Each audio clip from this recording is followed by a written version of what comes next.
Hello दोस्तों, कैसे हो आप सब। आशा करता हूँ बहुत ही बढ़िया होंगे और आपकी तैयारी बहुत ही अच्छी चल रही होगी। मैं बच्चन पांडे आप सभी का हमारे चैनल जी के स्टडी स्टूडियो में स्वागत करता हूँ। मेरे प्यारे बच्चे, आज हम लेकर के आए हैं कोशिकाएं, जो मानव जीवन की जो इकाई होती है, सेल जिसे बोलते हैं। कोशिकाओं से संबंधित जो क्वेश्चन हैं आपकी एग्जाम में पूछे जाते हैं, तो उनसे संबंधित जो क्वेश्चन हैं, बढ़िया बढ़िया मोस्ट क्वेश्चन, उनको हम लेकर के आए हैं। दोस्तों, कोशिका के हम वो क्वेश्चन लेकर के आए हैं जो आपकी एग्जाम में पूछे तो जाते हैं, लेकिन आज बच्चे उनको क्या टच नहीं करते, क्योंकि उनको उनके बारे में ज़्यादा पता नहीं होता। गिने चुने 15-20 क्वेश्चन होते हैं कोशिकाओं के, जो सब बच्चे को पता है, उनको ही टीचर पढ़ाते हैं ज़्यादातर। लेकिन ये क्वेश्चन जो हम आज लेकर के आए हैं, ये क्वेश्चन आपने बहुत कम तो पढ़े हैं और बहुत कम टीचरों ने पढ़ाए हैं, लेकिन पूछे जाते हैं। आप बोलते हो ना, आपका पेपर का ये क्वेश्चन छोड़ के आ गया, तो वो क्वेश्चन छोड़ के आए ना, उन्हीं क्वेश्चनों को आज हम डिस्कस करने वाले हैं। चलिए दोस्तों, आज की हम क्लास स्टार्ट करते हैं। आज का जो हमारा पहला क्वेश्चन हो जाएगा, वह हो जाएगा कि कोशिका भित्ति किस किस किस चीज़ की बनी होती है। तो सेलुलोज और हेमीकेलुलोज और लिग्रिन जैसे कार्बोहाइड्रेट की बनी होती है, और जो इनका अनुपात होता है वो कितना होता है। तो अनुपात होता है 4:3:3 के अनुपात में होता है। किसका? सेलुलोज, हेमीकेलुलोज और लिग्रिन। इनका क्या है? ये कार्बोहाइड्रेट है और इनका अनुपात होता है 4:3:3। ठीक है। नेक्स्ट क्वेश्चन हो जाएगा कि झिल्ली जो प्रोटीन का जो परिवार है, जो कई प्रकार की कोशिकाओं और ऊतकों जैसे द्रव परिवहन महत्वपूर्ण है, जल चैनल के रूप में कार्य करता है, वो है तो वो कौन सा हो जाएगा जो जल चैनल के रूप में कार्य करता है। दूसरी बात, जो कई प्रकार के क्या है कोशिका और ऊतकों जिसमें क्या है द्रव परिवहन क्या है महत्वपूर्ण है, तो ये इसको बोलते हैं एकापोरन। क्या बोलते हैं? एकापोरन बोलते हैं। नेक्स्ट क्वेश्चन हो जाएगा एकापोरन। ठीक है। नेक्स्ट क्वेश्चन हो जाएगा वह अंग जिसमें त्रिसूत्र नलिकाओं की 4:9+0 क्या होती है। वह अंगक जिसमें त्रिसूत्र नलिकाओं की 9+4 की संरचना होती है, उसे क्या बोलते हैं। तो 9+0 की जो संरचना होती है उसे बोलते हैं तारक केंद्र। क्या बोलते हैं? तो इसे बोलते हैं तारक केंद्र बोलते हैं। ठीक है। एक अम्लीय डाई जिसका उपयोग है ऊतकीय परीक्षण के लिए साइटोप्लाज्मा, लाल रक्त कशिकाएं और कोलेजन और मांसपेशियां फाइबर को दागने के लिए किया जाता है। तो मांसपेशियां फाइबर को दागने के लिए किया जाता है, तो उसे क्या बोलते हैं? तो उसे बोलते हैं ईओसिन। क्या बोलते हैं? ईओसिन बोलते हैं। ठीक है।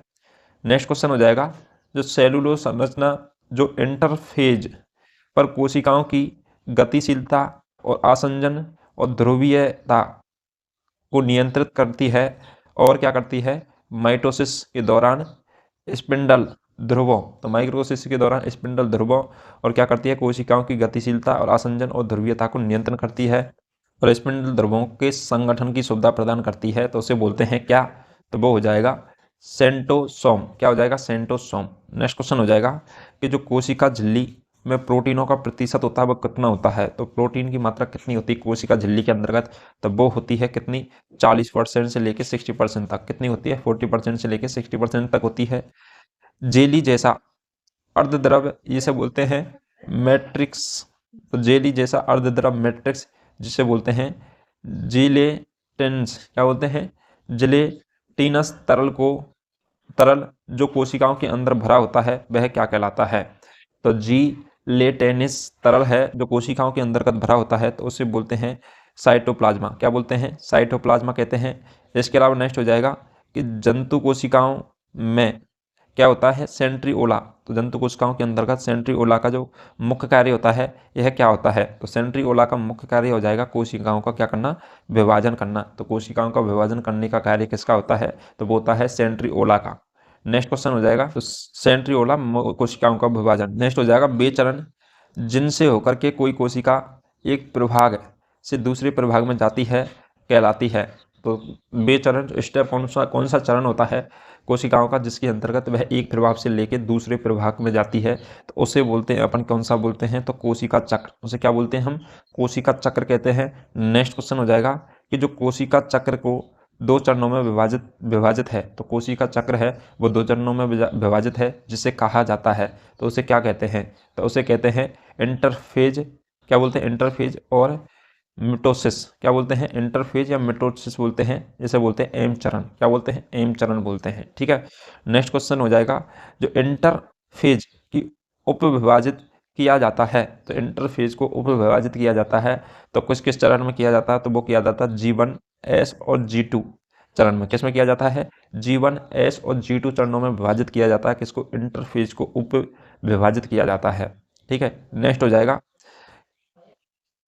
तो कोशिका चक्र की वह अवधि जब कोशिकाएं बढ़ती हैं, तो कौन सी अवधि है वह अवधि जिसके अंतर्गत कोशिका क्या है, बढ़ती हैं और सामान्य चयापचय करती हैं, क्या करती हैं, चयापचय, तो चयापचय करती हैं और क्या करती हैं, कोशिकाएं बढ़ती हैं, तो वह चरण कौन सा हो जाएगा, तो वो हो जाएगा G1 चरण। कौन सा हो जाएगा, G1 चरण है। इसके अंतर्गत कोशिकाएं क्या बढ़ती हैं और इसके अलावा सामान्य चयापचय करती हैं। ठीक है, नेक्स्ट हो जाएगा कि जो कोशिका चक्र है में DNA प्रतिकृति और गुणसूत्र दोहराव का चरण है, तो DNA प्रतिकृति और गुणसूत्र दोहराव का चरण होता है कोशिका चक्र, तो वह होता है एस चरण के अंतर्गत। किसके अंतर्गत होता है, एस चरण के अंतर्गत होता है।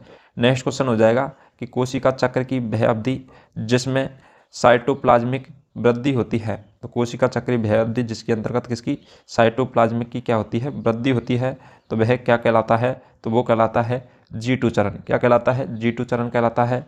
नेक्स्ट क्वेश्चन हो जाएगा, कोशिका अपने DNA और अंगकों को दो समान संगत कोशिकाओं में विभाजित करती है, तो कोशिका होती है DNA और किसको, अंगकों को दो समान संतति कोशिकाओं में क्या करती है, विभाजित करती है, तो वह किस चरण के अंतर्गत करती है, तो वो हो जाएगा एम चरण। कौन सा हो जाएगा चरण, एम चरण हो जाएगा, जिसके अंतर्गत कोशिका है वो समान संतति को कोशिकाओं में विभाजित करती है, DNA और अंगक को। ठीक है, DNA और अंगक को समान संतति कोशिकाओं में विभाजित करती है, इसे बोलते हैं एम चरण। नेक्स्ट हो जाएगा जो प्रोफेज, तो प्रोफेज होता है एक, तो एक होता है मेटाफेज, क्या होता है, प्रोफेज और मेटाफेज। इसके अलावा एनाफेज क्या होता है, एनाफेज होता है, एक होता है टेलोफेज। और ये जो चारों चरण हैं, यह चरण हैं, तो ये हो जाएंगे मीटोसिस के। किसके चरण हैं, चारों चरण, तो ये हो जाएंगे मीटोसिस के चरण हैं चारों। ठीक है, इसके अलावा नेक्स्ट हो जाएगा कि लाल रक्त कोशिकाएं, कौन सी, लाल रक्त कोशिकाएं जिसे बोलते हैं RBC का व्यास है वो लगभग होता है, तो RBC का जो व्यास होता है वो लगभग कितना होता है, तो वो होता है लगभग 7, क्या होता है, 7.0 होता है। ठीक है, तो RBC कोशिकाओं का व्यास है लगभग 7.0 होता है। नेक्स्ट हो जाएगा जो कोशिका अंगक है जिसे कोशिका का पावर हाउस कहते हैं, तो कोशिका का पावर हाउस किसे कहा जाता है, तो वो कहा जाता है माइटोकॉन्ड्रिया को। किसे कहा जाता है, माइटोकॉन्ड्रिया को कहा जाता है कोशिका का पावर हाउस। इसके अलावा नेक्स्ट हो जाएगा जो कोशिका अंगक है जो एक इलेक्ट्रॉन जिसे बोलते हैं माइक्रोस्कोपी, तो कोशिका अंगक जो इलेक्ट्रॉन या फिर माइक्रोस्कोपी के तहत गोला या फिर सॉसेज के आकार की संरचनाओं के रूप में दिखाई देता है, तो गोला और सॉसेज के आकार की संरचनाओं के रूप में जो दिखाई देता है उसे बोलते हैं, क्या है, बोलते हैं माइटोकॉन्ड्रिया, और जिसे हम कोशिका का क्या बोलते हैं, पावर हाउस भी बोलते हैं माइटोकॉन्ड्रिया को। नेक्स्ट क्वेश्चन हो जाएगा कि जो जीवाणु होते हैं, जीवाणु कोशिकाओं की क्या होती है, जीवाणु कोशिकाओं की लंबाई होती है, तो वह जीवाणु कोशिकाओं की लंबाई है वो कितनी होती है, तो वो होती है 3 से लेके 5 माइक्रोमीटर। कितनी होती है, 3 से लेकर के 5 माइक्रोमीटर तक होती है किसकी लंबाई, कोशिकाओं की लंबाई। ठीक है, तो 3 से लेके 5 माइक्रोमीटर तक होती है जीवाणु कोशिकाओं की लंबाई।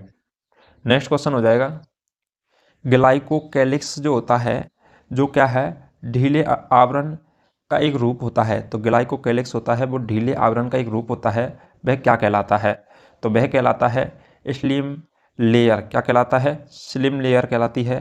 कौन सा होता है स्लिम लेयर, तो ग्लाइकोकैलिक्स जो ढीले आवरण के रूप में होता है वह स्लिम लेयर कहलाता है। ठीक है, नेक्स्ट क्वेश्चन हो जाएगा जो कोशिका विभाजन की जो प्रक्रिया है, तो कोशिका विभाजन की प्रक्रिया में क्या है, दो संततियां होती हैं। कौन कौन सी होती हैं, कोशिका विभाजन की प्रक्रिया में दो संतति केंद्रकों के बीच में फ्रेगमोप्लास्टर का निर्माण करती हैं, तो दो संतति केंद्रकों के बीच में किसका निर्माण करती हैं, फ्रेगमोप्लास्टर का निर्माण करती हैं, तो वह क्या होता है, वह होता है कोशिका विभाजन के दौरान। तो यह कोशिका विभाजन के कारण क्या करती हैं, कोशिका विभाजन की जो प्रक्रिया होती है उसमें दो संतति केंद्रकों के बीच में फ्लेग्मोप्लास्ट का निर्माण करती हैं। नेक्स्ट क्वेश्चन हो जाएगा, अर्धसूत्री विभाजन को कहा जाता है। तो अर्धसूत्री विभाजन को क्या कहा जाता है, तो वो कहा जाता है न्यूनकारी विभाजन। क्या कहते हैं, अर्धसूत्री विभाजन को न्यूनकारी विभाजन कहते हैं। नेक्स्ट हो जाएगा कि जो कोशिका भित्ति की अधिकांश यांत्रिक शक्तियों के लिए उत्तरदायी प्राथमिक संरचनात्मक घटक है। तो कोशिका भित्ति की अधिकांश यांत्रिक शक्तियों के लिए जो उत्तरदायी प्राथमिक संरचनात्मक घटक होता है तो वह कौन सा हो जाता है, वो हो जाएगा सेलुलोज। कौन सा होता है, सेलुलोज होता है। नेक्स्ट क्वेश्चन हो जाएगा, तो गोल्जी काय, तो क्या होता है, गोल्जी काय में मौजूद चपटी झिल्ली से बंद थैलियाँ को कहा जाता है। तो गोल्जी काय में क्या है, चपटी झिल्ली से बंद थैलियाँ होती हैं तो क्या कहलाती हैं, तो वो कहलाती हैं सिस्टर्न। क्या कहलाती हैं, सिस्टर्न कहलाती हैं, जो गोल्जी काय में मौजूद होती हैं। और किससे, चपटी एक झिल्ली होती है उससे क्या होती है, बंद बंद थैली कहा जाता है। नेक्स्ट क्वेश्चन हो जाएगा, तो स्टेम कोशिकाएं पाई जाती हैं। कौन सी, स्टेम कोशिकाएं पाई जाती हैं। तो कहाँ पाई जाती हैं स्टेम कोशिकाएं, तो वो पाई जाती हैं अस्थि मज्जा में। कहाँ पर पाई जाती हैं, अस्थि मज्जा में पाई जाती है। नेक्स्ट क्वेश्चन हो जाएगा, जो कोशिका जो शरीर की मरम्मत प्रणाली के रूप में कार्य करती है। तो कोशिका कौन सी है जो शरीर की मरम्मत प्रणाली के रूप में कार्य करती है, उसे बोलते हैं स्टेम कोशिका। क्या कहते हैं, स्टेम कोशिका है, यह शरीर की मरम्मत के रूप में कार्य करती है। जैसे हमारी क्या होते हैं, त्वचा पे क्या है, कोई यदि अपन से कट जाता है, छिल जाता है या फिर खाल हट जाती है वहाँ से, तो ये दोबारा से खाल अपन की अपने आप आ जाती है, तो इसे बोलते हैं स्टेम कोशिका की वजह से आती है। ठीक है। नेक्स्ट क्वेश्चन हो जाएगा, जो कोशिका विभाजन के दौरान एक नई कोशिका के दौरान एक नई कोशिका भित्ति का निर्माण होता है जिसके बाद में संचयीकरण होता है। तो कोशिका भित्ति का निर्माण होता है जिसके बाद में संचयीकरण का निर्माण होता है, उसे बोलते हैं फ्रेगमोप्लास्टर का क्या होता है, फ्रेगमोप्लास्टर का क्या होता है, निर्माण होता है। ठीक है। नेक्स्ट हो जाएगा, तो कोशिका का वह भाग जो पोषक तत्व की ऊर्जा में परिवर्तित करता है। तो कोशिका का वह भाग क्या करता है, जो पोषक तत्व की ऊर्जा में परिवर्तित करता है, वो कहलाता है माइटोकॉन्ड्रिया। क्या कहलाता है, माइटोकॉन्ड्रिया। और माइटोकॉन्ड्रिया में पाए जाते हैं, तो माइटोकॉन्ड्रिया में पाए जाते हैं, तो वो क्या पाए जाते हैं, तो वो पाए जाता है यूकैरियोटिक्स जीवों में। तो माइटोकॉन्ड्रिया पाए जाते हैं तो यूकैरियोटिक्स जीवों में पाए जाते हैं। नेक्स्ट क्वेश्चन हो जाएगा, जो कोशिका अंगक है जिसे कोशिकाओं का पावर हाउस कहते हैं, तो कोशिकाओं का पावर हाउस कहलाता है, वो कहलाता है माइटोकॉन्ड्रिया। कोशिका अंगक जिसे कोशिका की आत्मघाती थैली कहा जाता है। तो कोशिका अंगक जिसे आत्मघाती थैली कहा जाता है उसे बोलते हैं लाइसोसोम को। तो लाइसोसोम को क्या कहा जाता है, आत्मघाती थैली कहा जाता है। नेक्स्ट क्वेश्चन हो जाएगा, कोशिका की रासायनिक और भौतिक विशेषताओं का पता लगाने और उनका विश्लेषण करने के लिए, तो कोशिकाओं की किसकी भौतिक और रासायनिक विशेषताओं का पता लगाने और उनका विश्लेषण करने के लिए एक लेजर आधारित तकनीकों को कहते हैं। तो लेजर आधारित तकनीकों को क्या कहा जाता है, जो कि क्या है, रासायनिक और भौतिक विशेषताओं का पता लगाने के लिए किया जाता है कोशिकाओं की, उसे बोलते हैं क्या बोलते हैं, फ्लोसाइटोमेट्री बोलते हैं। नेक्स्ट क्वेश्चन हो जाएगा, जो अर्धसूत्री विभाजन है वो एक प्रकार की कोशिका विभाजन है। क्या है, अर्धसूत्री विभाजन है वो एक प्रकार का कोशिका विभाजन है, जिसे क्या कहा जाता है, तो उसे कहते हैं हम क्या, उसे बोलते हैं न्यूक्लीकरण। क्या बोलते हैं, न्यूनीकरण। तो न्यूनीकरण विभाजन भी कहा जाता है। ठीक है, न्यूनीकरण विभाजन भी कहा जाता है, किसी अर्धसूत्री विभाजन का एक प्रकार है जो कोशिकाओं का विभाजन होता है, उसे न्यूनीकरण विभाजन भी कहा जाता है। नेक्स्ट क्वेश्चन हो जाएगा, साइटोप्लाज्मा का जो विभाजन है वह कहलाता है, तो साइटोप्लाज्मा का विभाजन कहलाता है, तो वह क्या कहलाता है, तो वो कहलाता है कोशिका द्रव विभाजन। तो साइटोप्लाज्मा का विभाजन क्या कहलाता है, कोशिका द्रव विभाजन कहलाता है। नेक्स्ट क्वेश्चन हो जाएगा कि जो कोशिका अंगक जो स्वयं की जो प्रतिलिपि बनाते हैं, तो कोशिका अंगक जो क्या करते हैं, स्वयं की क्या बनाते हैं, प्रतिलिपि बनाते हैं, तो उसे क्या कहते हैं, तो वो कहलाते हैं माइटोकॉन्ड्रिया। क्या कहलाते हैं, माइटोकॉन्ड्रिया कहलाते हैं, जो क्या करते हैं, स्वयं की प्रतिलिपि बनाते हैं। नेक्स्ट हो जाएगा कि जो एक प्रकार की अगुणित एक कोशिकीय यूकैरियोटिक्स, क्या बोलते हैं, एक प्रकार की अनुगणित एक कोशीय यूकैरियोटिक्स कोशिका जिसका व्यास कितना है 10 माइक्रोमीटर होता है और इसके लगभग क्या है, आधा आयतन कप के आकार के क्लोरोप्लास्ट द्वारा व्याप्त होता है। तो आधा आयतन कप के आकार के क्या होता है, क्लोरोप्लास्ट द्वारा व्याप्त होता है। ऐसे अपन क्या बोलते हैं, तो इसे बोलते हैं क्लेमाइडोमोनास। क्या बोलते हैं, क्लेमाइडोमोनास। ठीक है। नेक्स्ट क्वेश्चन हो जाएगा, जो कोशिका अंगक जिसे क्या है, कोशिकाओं का डाकघर कहा जाता है। तो कोशिका अंगक जिसे कोशिकाओं का क्या कहा जाता है, तो डाकघर कहा जाता है। तो कोशिकाओं का डाकघर किसे कहा जाता है, तो वो कहा जाता है गोल्जी काय को। किसको कहा जाता है, गोल्जी काय को कोशिकाओं का डाकघर कहा जाता है। नेक्स्ट क्वेश्चन हो जाएगा, एक गैर प्रवाहकीय पादप जो क्या है, कोशिकाएं जिनमें मोटी लिग्रीफाइड द्वितीय कोशिका भित्ति और उच्च सेलुलोज सामग्री होती है और परिपक्वता पर मृतक हो जाती है, तो इसे क्या कहते हैं।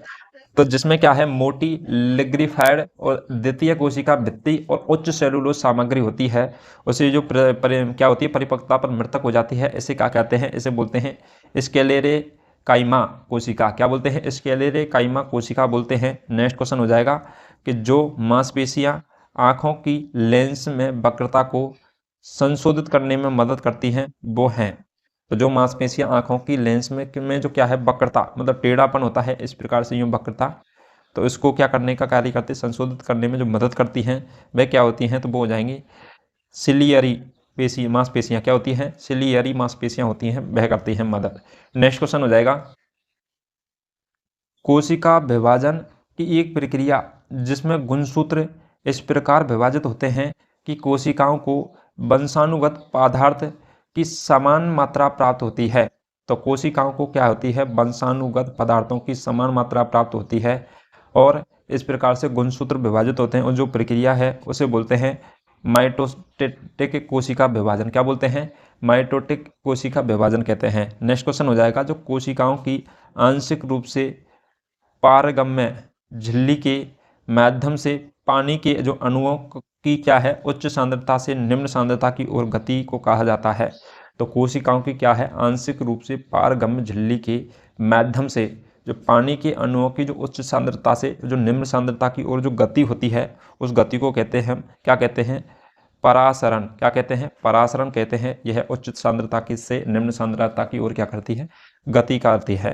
नेक्स्ट क्वेश्चन हो जाएगा, तो लाल रक्त कोशिकाओं का जो आकार है वह कैसा होता है। तो लाल रक्त कोशिकाओं का आकार होता है ओभेलिंगी डिस्क। क्या होता है, गोलाकार। ओभेलिंगी डिस्क या फिर बोलते हैं गोलाकार आकार होता है किसका, लाल रक्त कोशिकाओं का। नेक्स्ट हो जाएगा, जो पेशी कोशिकाओं का जो आकार है वह कैसा होता है। तो पेशी कोशिकाओं का आकार हो जाएगा, वो हो जाएगा स्पिंडल। तो स्पिंडल आकार का होता है कौन सा, पेशी कोशिकाओं का आकार। नेक्स्ट क्वेश्चन हो जाएगा, जो प्लास्टिडस क्या होता है, प्लास्टिडस है वो केवल उपस्थित होते हैं। तो प्लास्टिडस है वो केवल किस में उपस्थित होते हैं, तो वो होते हैं पादप कोशिकाओं में। किस में होते हैं, पादप कोशिकाओं में उपस्थित होते हैं। नेक्स्ट क्वेश्चन हो जाएगा, जो केंद्रक को कोशिका द्रव से अलग किया जाता है। तो केंद्रक को कोशिका द्रव से जो अलग किया जाता है, तो वह किया जाता है केंद्रक झिल्ली के द्वारा। किसके द्वारा किया जाता है, केंद्रक झिल्ली के द्वारा कोशिका द्रव से अलग किया जाता है। नेक्स्ट क्वेश्चन हो जाएगा, वे जीव जो एक से अधिक कोशिकाओं से बने होते हैं। तो वे जीव जो एक से अधिक कोशिकाओं से बने होते हैं वह क्या कहलाते हैं, तो बहुकोशिकीय जीव कहलाते हैं। क्या कहलाते हैं, बहुकोशिकीय जीव कहलाते हैं। चलिए दोस्तों, लगभग हमने करीब 50 क्वेश्चन के करीब कोशिकाओं से संबंधित हम क्वेश्चनों को कर चुके हैं।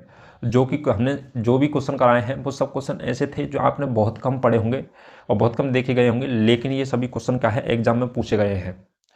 बैंक, रेलवे, एसएससी, इन सब के एग्जामों के अंतर्गत ये क्वेश्चन पूछे गए थे। उनमें से हमने छांट के वही क्वेश्चन उठाए। वो नहीं उठाए कि जो आप जानते हो वो नहीं उठाए, बल्कि वो उठाए जिनको बच्चे छोड़ करके आते हैं। ठीक है, आपको ये क्लास, आई होप ये क्लास आपको अच्छी लगी होगी, और वीडियो को ज़्यादा से ज़्यादा शेयर कीजिए। और जिन बच्चों ने और वीडियो हमारे चैनल पर पढ़े हुए हैं, जो नहीं देखे हैं, उनको जाके देखिए। टॉपिक वाइज करंट अफेयर है, इसके अलावा टॉपिक वाइज क्या है, स्टैटिक जीके है। जिन बच्चों ने नहीं पढ़ा है वो जाके देखिए और चैनल को सब्सक्राइब कीजिए। चलिए दोस्तों, थैंक यू सो मच।